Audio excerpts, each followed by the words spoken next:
Hey guys, welcome to Drinks with Niche. It's Mother's Day and it's the onset of summer, so let's make a white wine sangria. Find the fanciest jug your mom has and add 1 chopped apple, 1 sliced orange.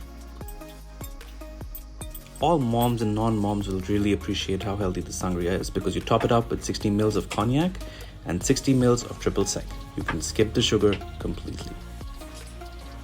Top all of this up with almost an entire bottle of white wine. Obviously, we take some out to taste. Go ahead and give it a good stir.